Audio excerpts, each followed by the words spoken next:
નકલીનો કારોબાર યથાવત છે। અલગ અલગ વસ્તુઓ નકલી જોઈ, નકલી કોર્ટ, નકલી સરકારી કર્મચારીઓ, નકલી આર્મીમેન, હવે નકલી પોલીસ। જી હા, ડાકોરથી થોડા કિલોમીટર દૂર મીનાવાડા ચોકડી પાસે નકલી પોલીસથી સાવધાન રહેવા માટે એક અપીલ કરાઈ છે। હિતેન્દ્ર વસાવા, અમે પગપાળા સંઘ આવી રહેલા હતા।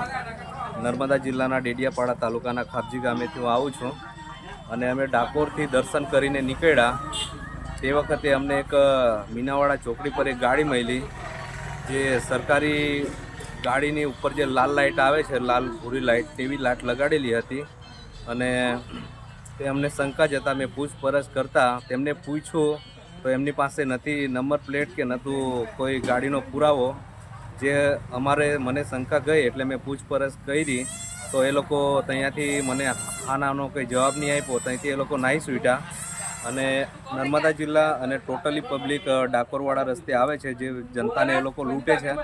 બાજુમાં એક ગલ્લાવાડીની માસીને અમે પૂછવાનો પ્રયત્ન કર્યો તો માસીએ મને એ જવાબ આપ્યો કે રોજના 700થી 800 રૂપિયા એક બાઇકની કાં તો ફોર વ્હીલવાળા પાસે લેતા છે એ લોકો। આટલું અમને જાણવાનું મળ્યું હતું। હું નર્મદા જિલ્લાનો ડેડિયાપાડા તાલુકાનો ખાબજી ગામમાંથી હું પોતે હિતેન્દ્ર વસાવા।